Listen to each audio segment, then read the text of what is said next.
Hello, everyone. It is I, Sherry Roberts with eXp Realty, yet again, getting ready to go over the new contract. So, just so everybody has a frame of reference, because hopefully I only have to do this one time till they change everything on us again. It's Friday, November 12th, 2021, and they just changed the new contracts on the first of the month. So, let us begin. Follow along with me. So you have already watched the video on how to write an app file, how to fill out an app file. So let's just hide that. Oh, that doesn't work. Okay. So you've all watched that video. So great. So I'm assuming that the right-hand side of your app file is filled out. Again, please fill it out. Make it look like this. It has to be rich. It has to be full. Please do not take any shortcuts. Please don't say you're in a rush. If something happens to you or you go on vacation, myself or your transaction coordinator, nobody will be able to help you. So please make sure the very first thing you do is fill out the right-hand side of your app file. I want to show you something quickly in app files to make it a little easier. If you have started to fill everything out, you can, just so you guys know, import values, import from info fields, look at all of these fields that I had already filled out. So you can click choose and it'll appear in that section of your app file. So as you write all of this redundant information over and over and over, you can just keep on importing values into each section, and I hope that makes your life a little easier. Where do you get all that information? Let us quickly log into the MLS from here, and then that will definitely give you all the information you need. So I have my dash actually saved on my toolbar in the regular browser that I use. I highly suggest you do that as well. Okay, so let's log in.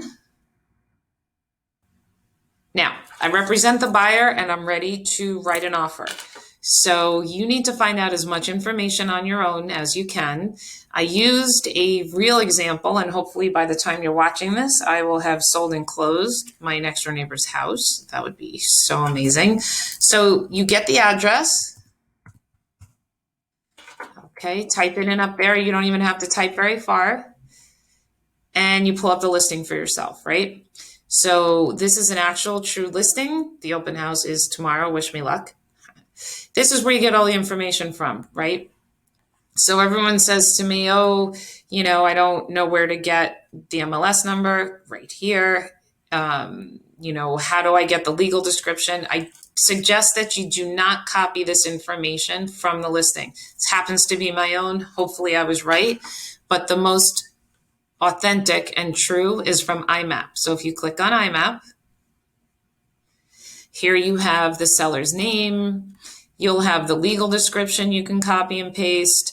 You have taxes if you need them. You have all the information here, okay? What year it was built, everything you need to know. So you keep this window open, and this is where you get all your information from.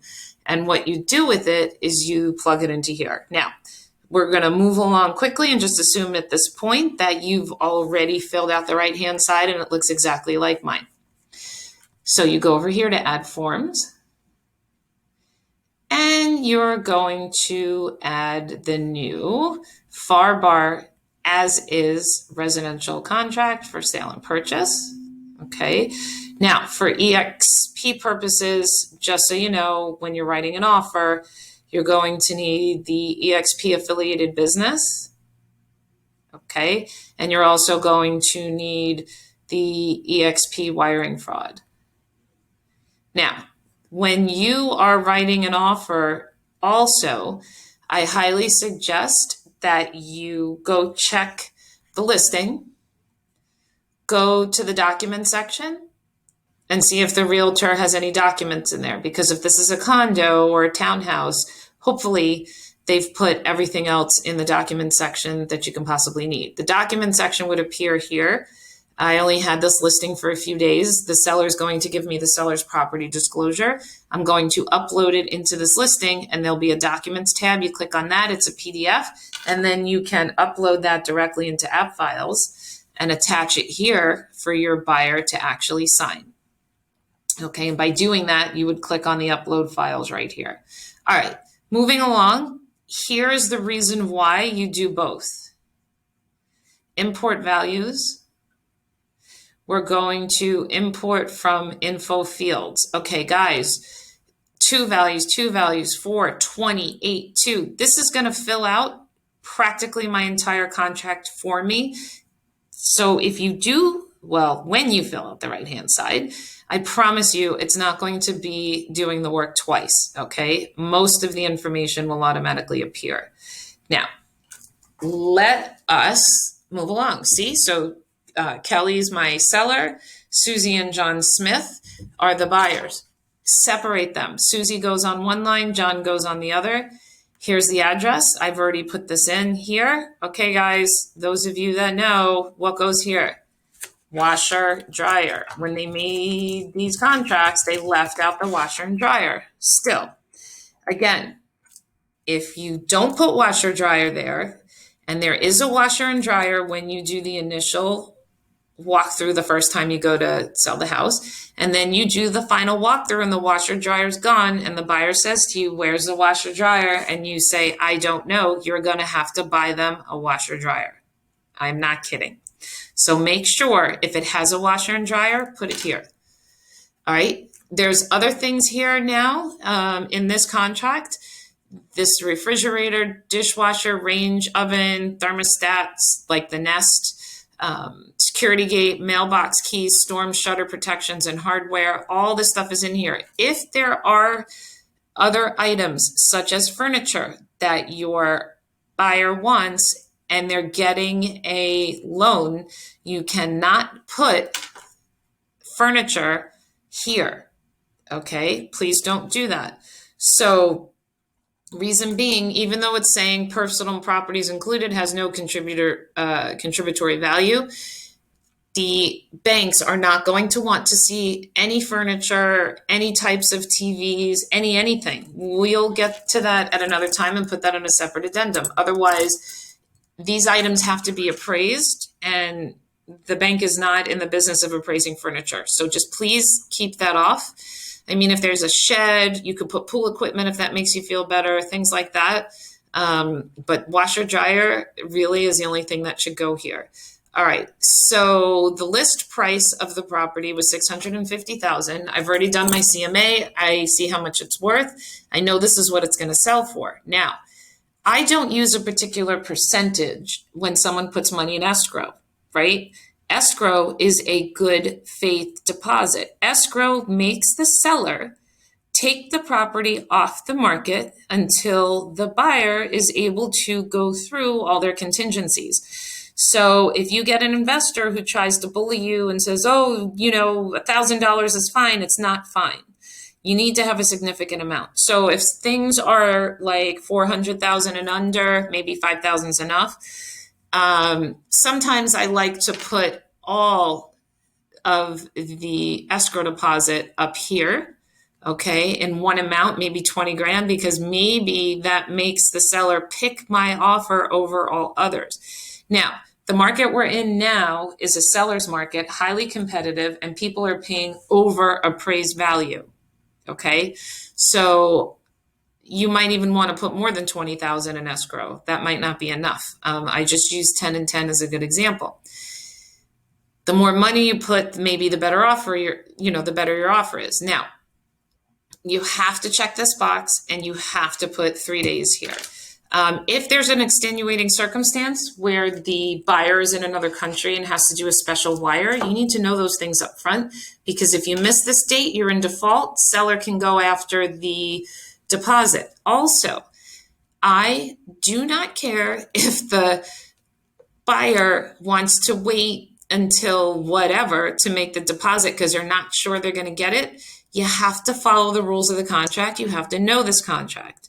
This says here that the deposit's to be made within 3 days after the effective date. Now, they do have until midnight. I guess you can prove you gave the check to your attorney's house. I don't know how you would do midnight, but effectively it's midnight. There is no excuse for not making this deposit within that period of time. Just follow your days and don't be in default. Now, would like you guys to know that this escrow, and it's Tara Zabala, did not transfer over. Cohen and Norris is more than happy to hold escrow for free. Thank God. Didn't know other companies charged for it. This is all of their information, and this is Tara's information. If in Palm Beach County, the seller picks and pays title, please explain to the other agent that this is not the title company. I repeat, this is not the title company. This is escrow. No matter what anybody else tells you, 2 attorneys have told me and agree with me that escrow should not be held at the seller's agent's office nor their title company, okay? It's always better not to, mingle the funds with the deal. Separate them.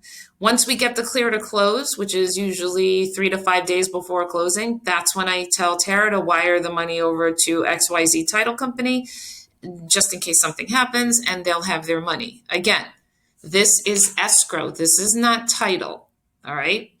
So if it's a deal breaker and the seller's agent really says, no, you have to hold escrow with our title company, I mean, theoretically, they can't take the money if something goes wrong. So if that's a deal breaker, then go ahead. Again, I ask 3 times, and if they say no, then, whatever. Now, I'm going to pick, and I know this in advance, and this is what you have to know, I'm going to pick a 7-day inspection period because I want my inspection period to be as short as I can. So I'm going to have the second deposit of $10,000 due the day after the inspection period ends. Some people, again, you are allowed to back out of the contract during the inspection period. I'm going to explain that to you. But if, for instance, the inspection is terrible and they want to back out, at least we don't have to go hunt down their 10 grand. They'll get it back, their second 10 grand. But I'd rather they didn't have it. And most listing realtors are reasonable and completely understand that. So let's just say, in this case, it's 20 grand. Now, let us get out our calculators. They are getting a loan. So the purchase price is $650,000. This is how you do this. You take $650,000, multiply it by, let's say, 85%. Let's say they're only putting 15% down. Okay, that means they are financing right here $552,500. Okay, I didn't want to do something as easy as 20% necessarily. So what you do is now you go to the top. You take 650,000. I prefer you subtract each 10,000 separate, because what if one is 10,000 and the other's 15,000? You just don't want to mess that up. 552, 500. The most that agents have difficulty with is this front part. And this is the longest part of your contract. So I get 77,500. And even if I'm making a mistake, let's just have it as a learning experience. So let's see. What I like to do now is count backwards, right? So you go from top down, you subtract, bottom up, you add. I need to make sure backwards and forwards my numbers are correct. So 77,500 plus 552,500 plus 10,000 plus 10,000 equals 650. Thank goodness I did not make a mathematical error in this video. Listen, we all do it. I've had people be $100 off. I've done it 3 or 4 times and in one number, who knows why. So we filled it out. This completely works. Now, what does this mean? You have to read your contract. You're going to hear me say, did you watch my video? Did you read your contract? Balance to close, not including buyer's closing costs, prepaids, and prorations. Okay. This is how much they owe as part of the down payment. So let's go backwards, because you said, Sherry, you said one has nothing to do with the other. Again, when I ask you, how much are they putting down? I'm not asking you how much is in escrow, right? Those are two different questions. How much are they putting in escrow and how much are they putting down? They're putting $20,000 in escrow.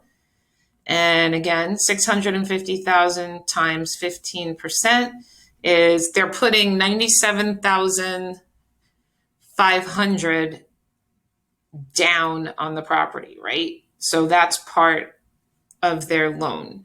So what you're doing here essentially is this is what's left over from their down payment. Okay, they owe another 77,500. So let's review this before I show you the conclusion.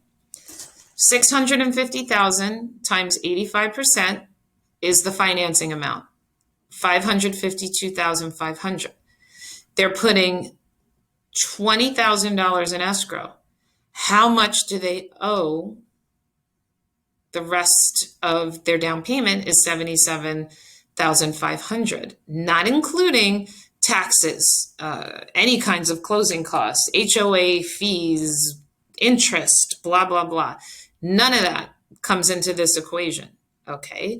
So so your buyer has to know that they're going to come to they have to put their percentage down plus their closing costs. Well, how do you find out what a buyer's closing costs are? The lender, within the first few days of them applying for the loan, sends them a document explaining all their closing costs, and they guesstimate what the title company is going to charge. So when you represent the buyer in Palm Beach County, you have no control over the title company because the seller picks and pays. So what I would do is call the title company, introduce yourself. Yes, your transaction coordinator is going to do that as well, but you're going to introduce yourself and ask them if you could provide the buyer kind of with a schedule of what their costs would be.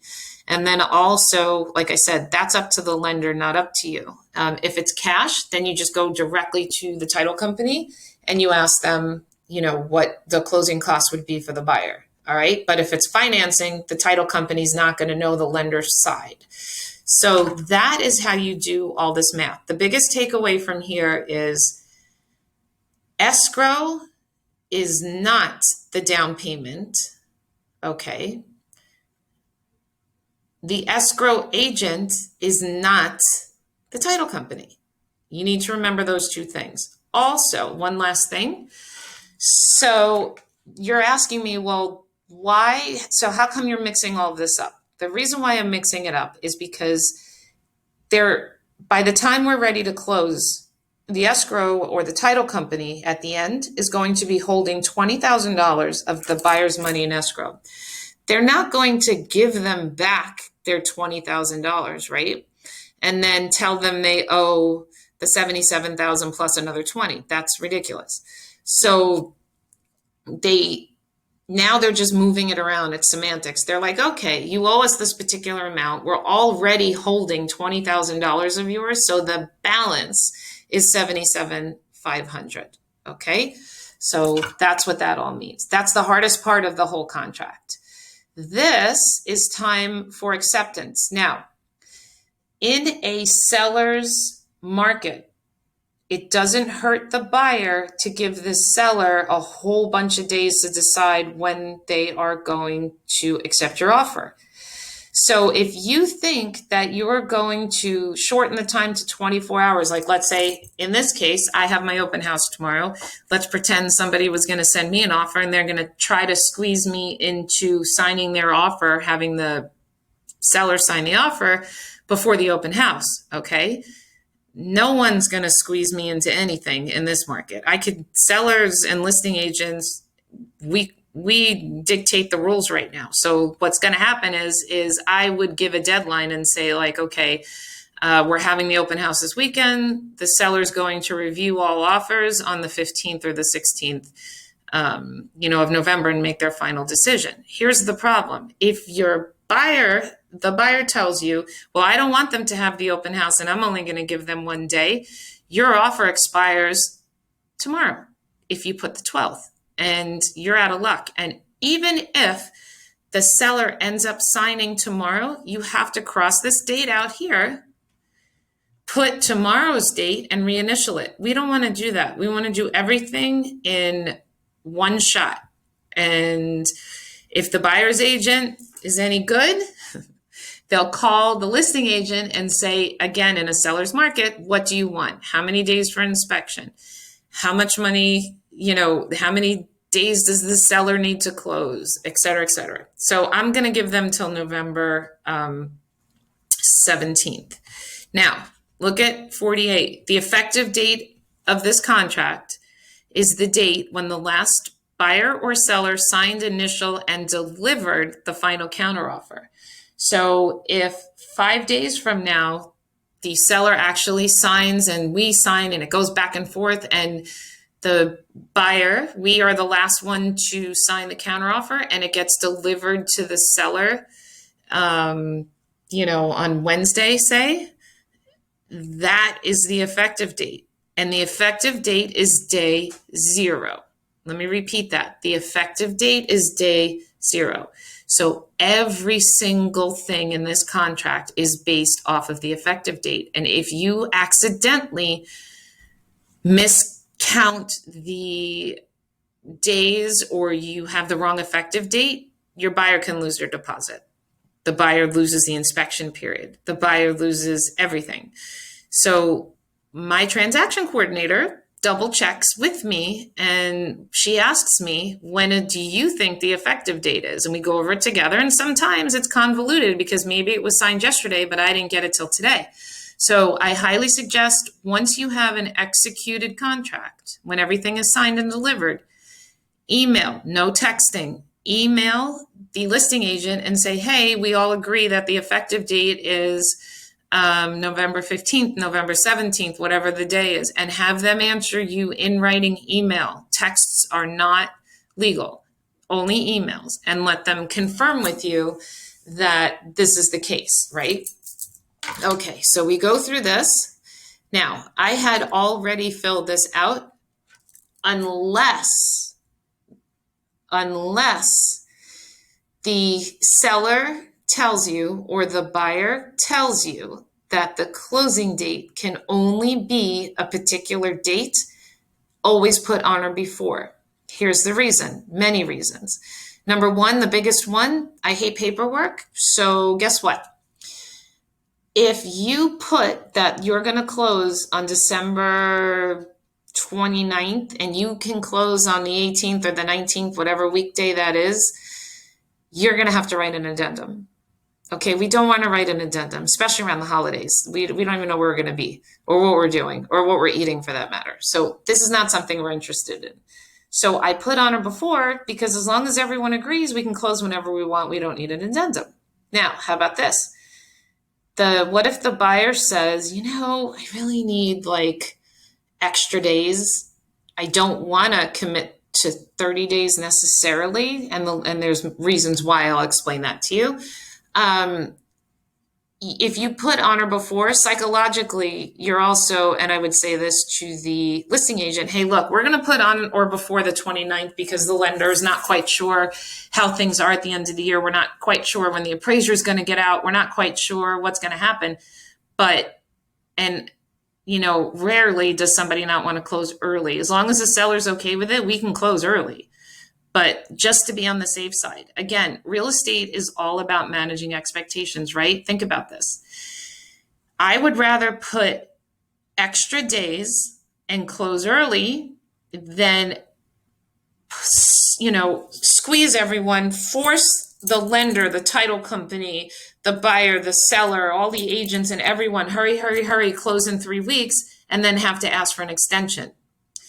It's the same amount of time, but you're managing everyone's expectations. If you close on the 29th, I just use that day as an example, and you tell everyone, hey, I'm closing on the 20th, you're a superhero. If you have to extend the contract from December 15th to the 20th, everyone's mad, everybody's freaking out, everyone thinks something's wrong, even though it's not, we just need more time. We're still closing on the same day, but you're managing expectations and changing everybody's attitude. All right, next. This is very important. If the property is subject to lease or occupancy after closing, you must check this box, all right? And this triggers other things if there's already a tenant in there, right? But this gives the buyer, if there's a tenant in there, they're able to go look at the lease and see if they still want to proceed with the contract. And if they don't, they can get out of it and they get their money back once. It gives them 5 days after the receipt of the previous lease to terminate the contract. So look at that. That's another thing built in. Now, normally, if I have an 8-day inspection, to tell you how good or bad the listing agent is, if I'm the listing agent, I'm going to give them the lease ASAP. I might even put it in the document section and black out everybody's names and addresses and phone numbers, but at least show them what the lease looks like, because that's, as soon as this contract's executed, you've already given them the lease. You don't give them 5 extra days. Forget to give them a lease. Inspection period passes. You just added 5 more days to the get out of jail free card for the buyer. So make sure that you either receive or give the existing lease in a timely manner. Let's go here. Now, assignability. If you just have normal Susie Smith, you know, my lawyer Greg Cohen will argue with me, but I like to put may not assign this contract. They can't assign it. They can't wake up one day and decide that somebody else is going to buy the property and not them, right? However, if a corporation is purchasing it, you can do may assign but not be released from liability. Super important. If it's, you know, Star Wars LLC and John Doe, Jane Doe, and, you know, Spot are the owners of the company, right? Who cares who signs? I don't care who signs. But they're not released from liability. This one was back in the day, may assign and thereby be released. This means that the buyer you have now does not have to buy the property. The day before closing, they can go get another buyer and they come up with cash. I mean, I guess it doesn't necessarily matter to the seller, but if something goes wrong, I need to have someone to go after, right? So what if halfway through the contract, they assign it to somebody else and they don't close? The initial guy that signed the contract is not liable for not closing, okay? So we don't want that. So pick one or two. May not assign is my favorite. May assign but not be released from liability is fine. All right. This one, this contract is contingent. We're not doing cash transaction. Okay. We're doing financing right now.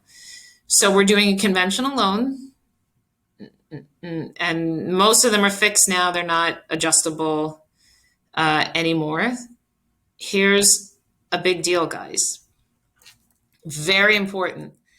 A lot of people skip this. Don't put prevailing rate. Interest rates right now are fantastic. They just went below 3 again. So when you're watching this, I don't know what they are. I saved my guy's deposits because his interest rate that he was approved for was 4.25. I put 4.5%. When his appraisal came back and they locked it in, his interest rate was 4.75. Guess what? He can get out of the contract. He couldn't afford it, and it doesn't matter if he could afford it or not. In the contract, I put a particular amount. Now, you don't want to kill yourself either, so ask a lender, you know, what's the interest rate? It should be on the approval letter.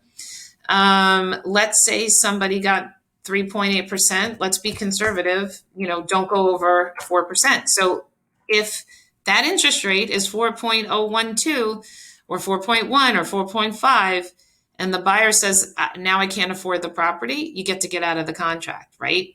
Super important. Okay. And 30 years, I usually leave blank because, you know, unless they only want one particular kind.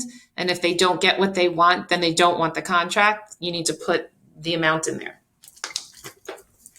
But 30 years is pretty standard. Buyers shall make application for financing within 5 days. They've already really applied for the loan at this point. And again, you need an approval letter to go with this. So you just have to assume that they've applied for the loan because, again, we always say this, you know, to the newer agents, everybody's worth a day, right? So if you have a listing and someone wants to see it, they're unrepresented, and it's not too much for you or your showing assistant to show it to them, maybe they'll fall in love with you and your wonderful personality, and you'll sell them a different house, right? So I always take people out for like a day, show them 2 or 3 houses. I do ask them, of course, are you approved? Did you apply for a loan? And if the answer is no, I'll say, do you know your credit? But you don't want to dig too deep into people that you don't know. They have to see your smiling face, trust you, know your winning personality.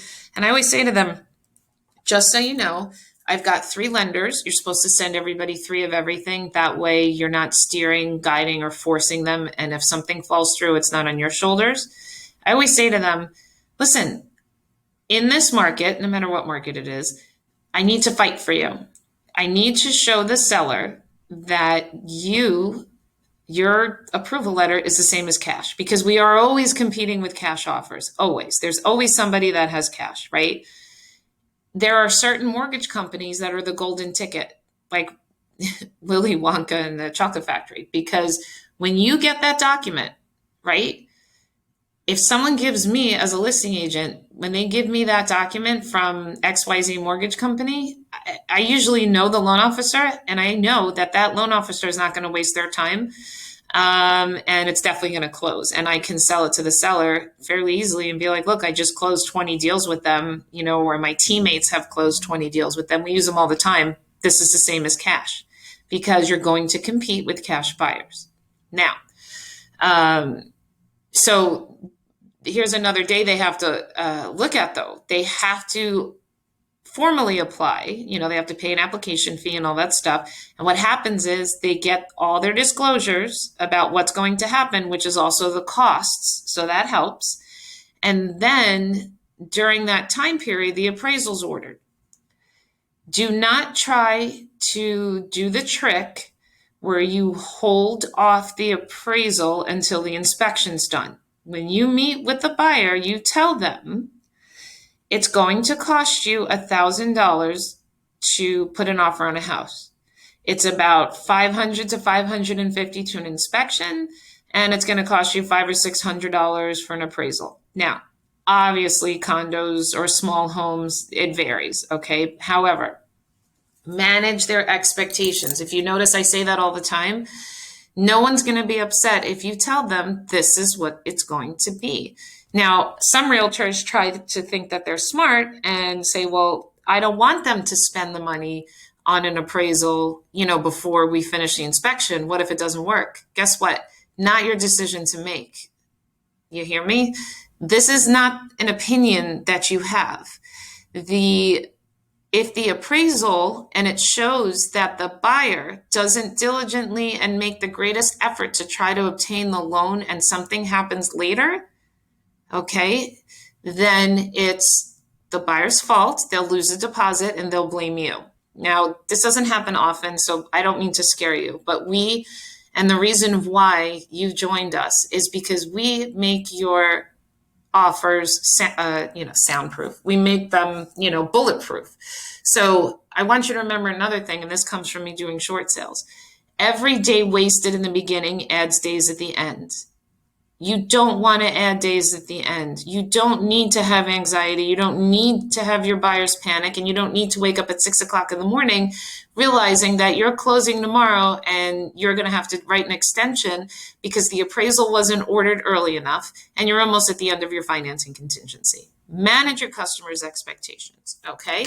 So that is why you're doing that. Now, we go through this contract. Do not put a transaction fee anywhere on this contract or commission. This actually looks like a fun place to do it, and veteran agents of 20, 30, 50, 100 years are going to do it. Listen to me. I'm telling you it's wrong. What I want you to think in your mind is this contract is between the buyer and the seller. What's a listing agreement between?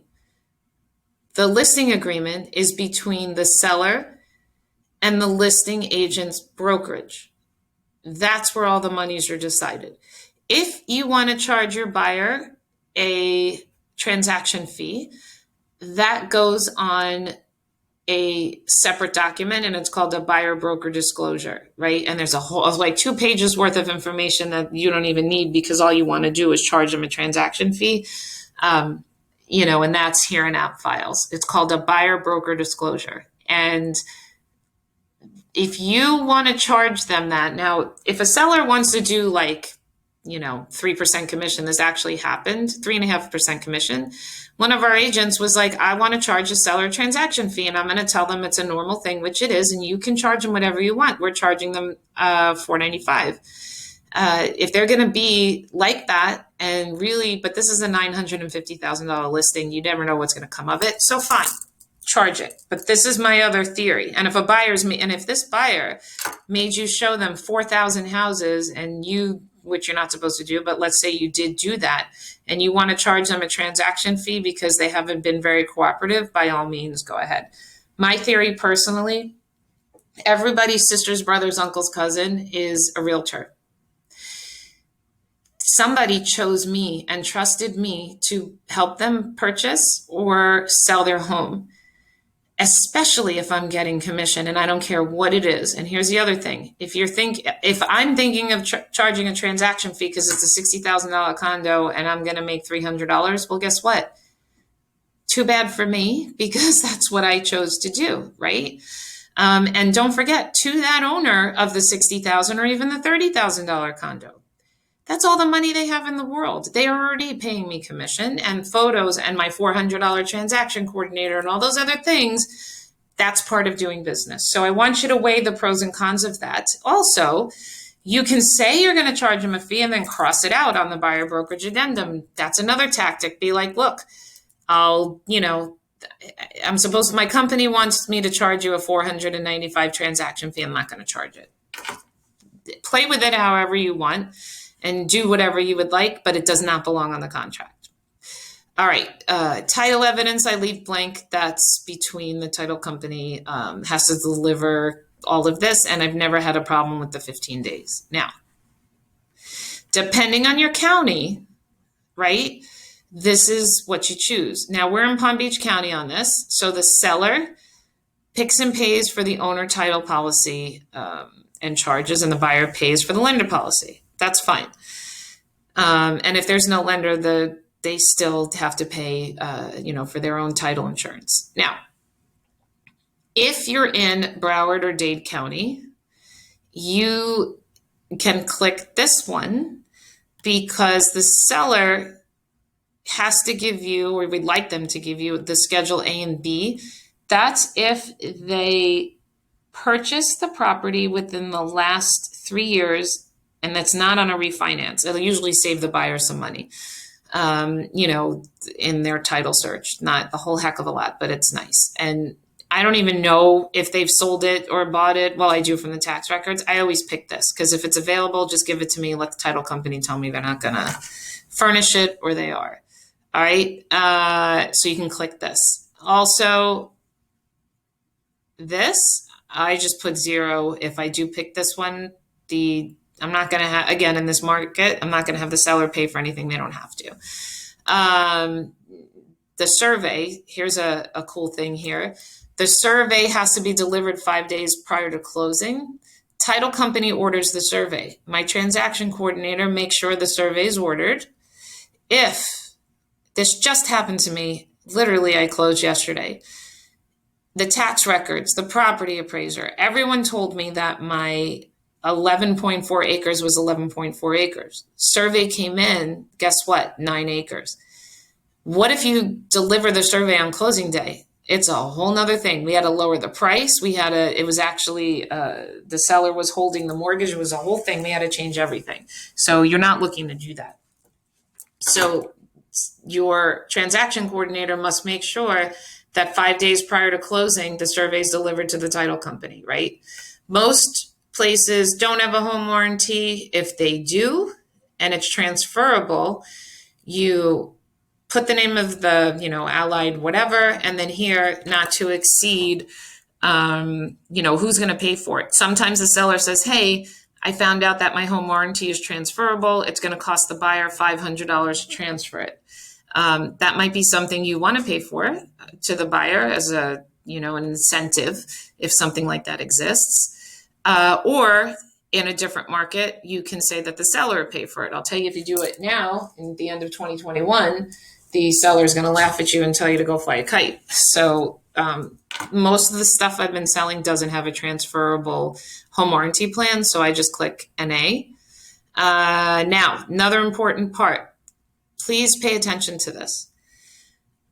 I don't care if they're in a homeowners association, a condominium association, or even has a CDD addendum, right? And that's a whole nother story. This is not that. These are, and if you read, seller shall pay the full amount liens imposed by a public body, does not include a condominium or a homeowners association. No one knows this. I only learned this 2 years ago.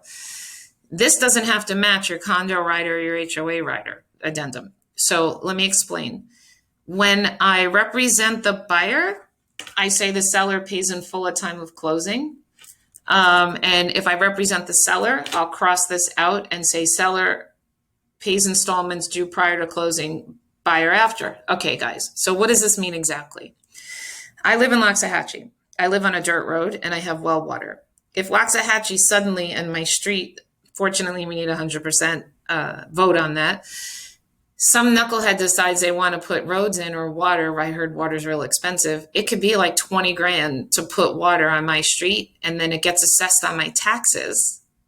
Each house has to share that cost. So let's say it's 20 grand for me to pay for water. I don't know how much it is.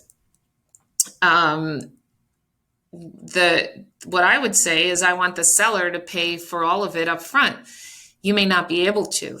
It may be on their taxes, which you can find out when you look at the tax record. You can find out if there's any kind of lien or assessment like that. You can always ask a listing agent, but they don't know. And the title company is going to find that out also. So typically, though, in let's say a place that has a homeowners association, I mean, what are they going to do? Put railroad tracks through the house, do double electricity line? I mean, I don't know what they're going to do in an instance like that. Again, if it's paving the road or fixing up the pool, that's not this. Okay, that's done by the HOA or the condo. So a lot of realtors don't understand this and freak out and say that, no, the seller's not going to pay it in full prior to the time of closing. So explain to them what it means, because they're not reading their contract. And then it's not a deal breaker, because it never happens until it happens, but I've never seen any kind of, something that happens on this, like a type of special assessments. Although PACE loans, where people fix their roofs or things like that, might go on their taxes. So that could be something that needs to be discussed. And that's another addendum, which I'll talk to you about later.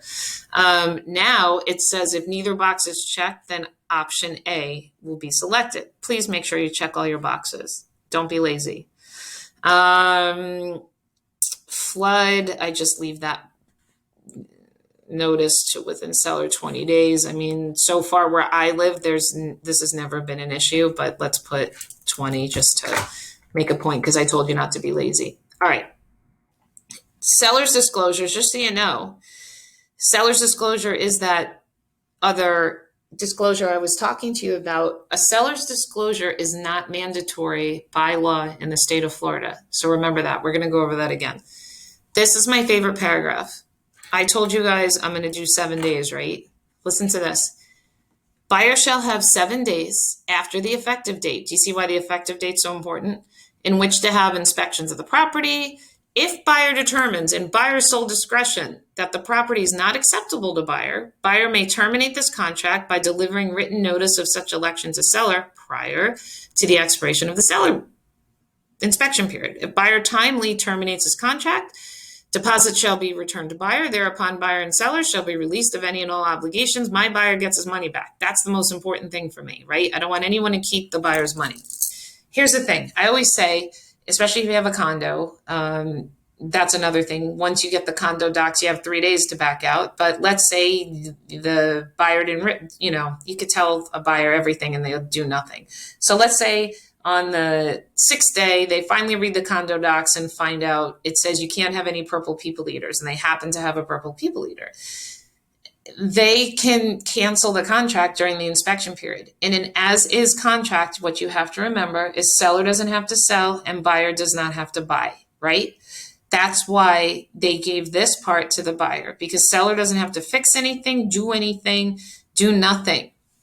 But also, the buyer has these amount of days to get out. So that's why sellers like this time period to be short. Now, listen closely, because I didn't know this either. If the buyer wants to get out during the inspection period, did you know that if they send an addendum saying, well, all right, let's back up. Let's say they want repairs done. You get the inspection report. There's a lot of cosmetics, but it says that the AC's maybe not working. It's not cooling, and the roof has a hole in it. The buyer may say, you know what, I want $5,000 towards my closing costs. You can reduce the price by $5,000. What a mess. What is $5,000 in someone's mortgage over 30 years? Like $1 a day? I mean, it's useless. I would rather keep my money and knock $5,000 off the amount of money that I have to bring to the table at closing. So if we do the inspection and on day 6, we find out, the AC is older than we thought, and then there's a whole laundry list of cosmetics, but they have to be done. Again, seller doesn't have to sell. You write the addendum.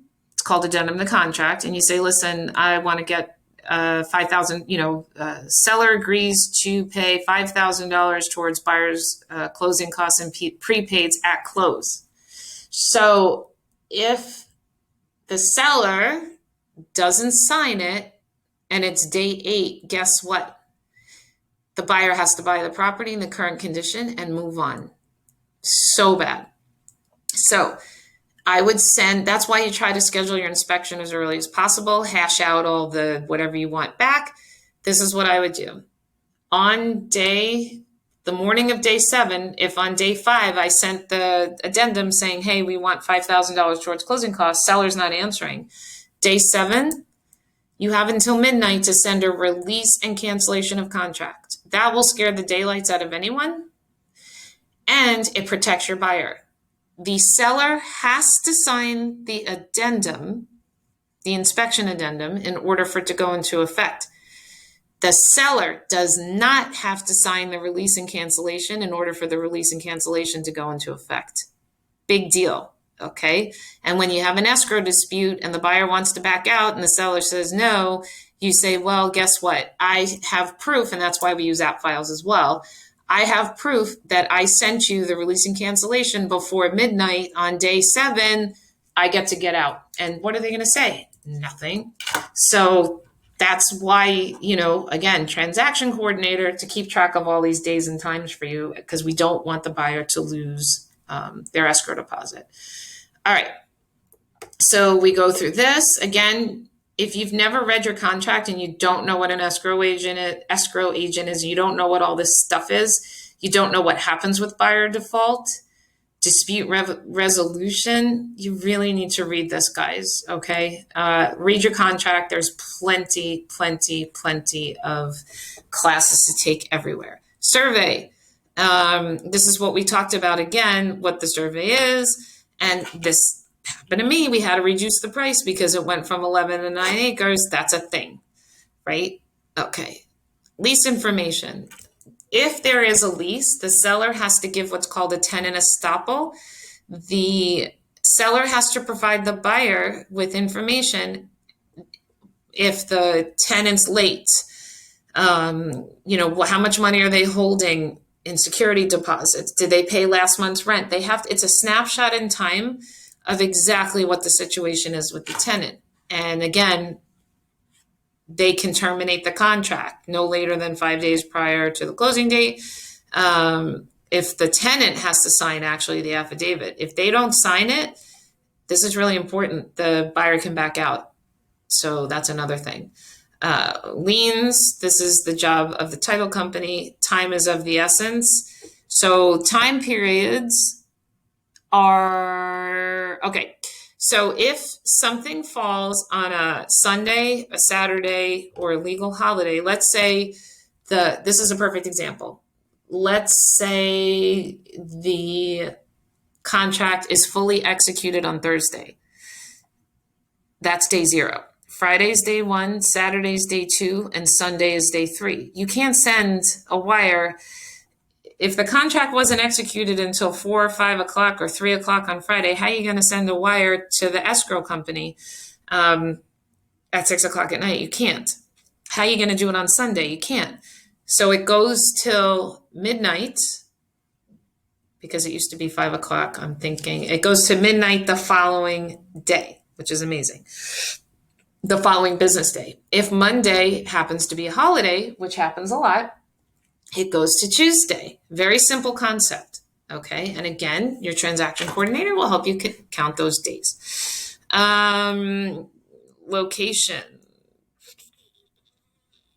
The place here, this is very important.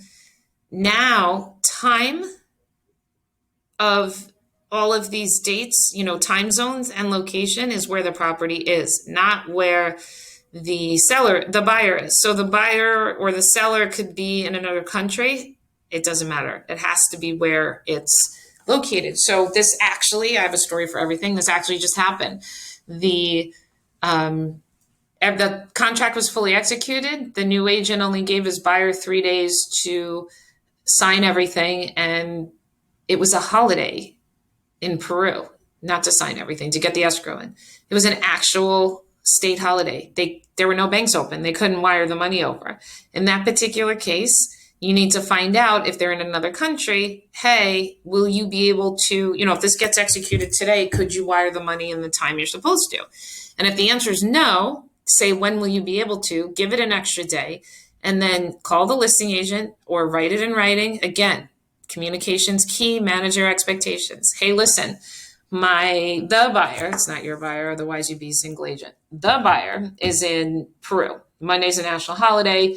Please don't be nervous that I'm putting 6 days or 4 days for the first deposit to be held in escrow. We understand that the normal timeline is 3 days, but it's from a different country. They can't possibly do it. And you know what the listing agent's going to say?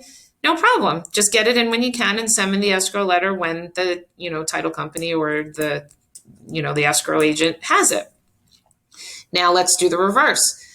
You put 3 days and you say, oh my goodness, there's a national holiday, and then it takes 24 hours to get through and Now the listing agent and the seller are mad because, you told them it was going to be 3 days. Now it's 5 days. So now there's a problem.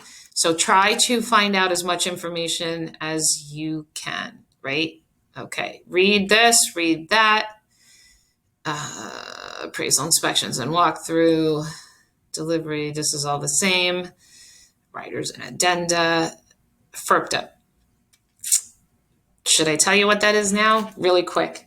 If the buyer, no, let me back up. Well, there's a lot. If the seller is in another country and owns the property, and the buyer does not intend to live in the property, is an investor, then the seller's title company must hold 15% in escrow for taxes, because the United States government taxes foreign investors when an investor buys the property. Okay. Again, they're going to send the buyer a document. You're going to freak out and say, what the heck is this? And why does the buyer have to sign? Because guess what? If this is not withheld, the buyer has to pay taxes. Because how are they going to, chase Susie Smith living in Argentina once the property's sold? They can't. And I always put the maximum amount. So you always have a choice, 10 or 15%. Put the 15%. It does not hurt the seller, because when the taxes are due, title company releases it to the IRS. And then whatever the overage that's been held gets released back to the seller. So no harm, no foul. Remember, it's always better to overestimate than underestimate, because it's easier to pleasantly surprise everyone when you do things earlier than untangle things at the end. Okay, let's move on. So we're almost done, guys. Do not put the wiring fraud and the EXP affiliated business disclosure here. They are disclosures, not addendums. So if you had a condominium rider, let's say, if the buyer was FHA, if it was built before 1978, if it's housing for older persons, right, you must check all this stuff. here's two new addendums: seasonal vacation rentals and PACE disclosures. Again, PACE is that is that financing you get at 21% interest. Not that I would know anything about that, to fix up your house, whether it's your roof, air conditioning, whatever. It gets put on your taxes. So that's something that needs to be disclosed, right? Let me teach you something else. Very, very important. If your financing contingency is contingent upon the buyer selling their property, right? And they, right here, and you don't put this addendum V as in Victor, guess what? If they don't close, if they get an approval letter, you get a conditional approval letter within the, the 30 days that you want to get one. Big mistake. Then the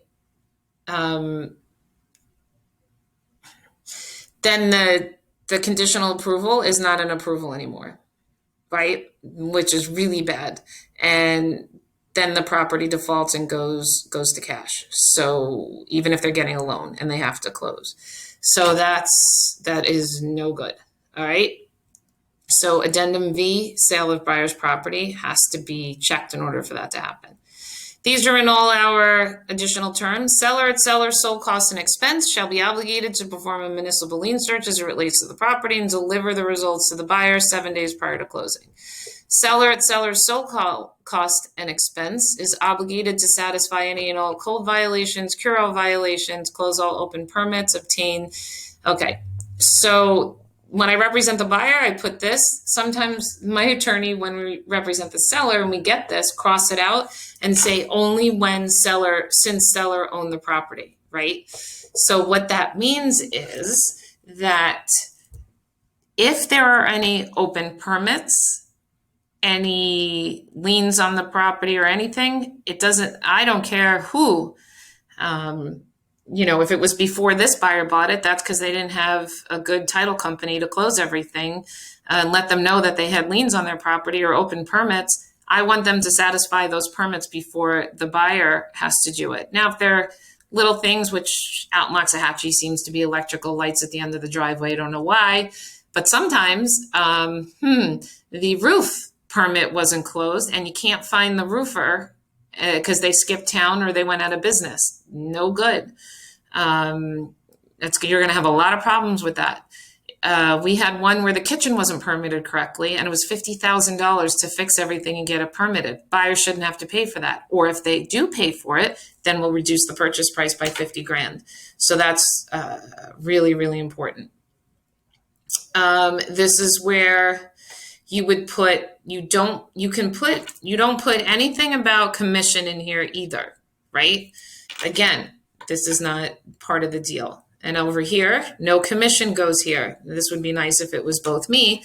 I got yelled at once by a listing agent because it said on the MLS 3%. So I, put 3% for me and 3% for him. And he screamed at me saying I had to show this to the seller and you don't know how much I'm getting. He was only getting 2% or 1.5%, whatever he was getting. So he had to explain to the sellers why 3% was on here. So, first of all, again, commission is between the listing brokerage and the seller, not between the buyers and sellers. So please don't put that on here.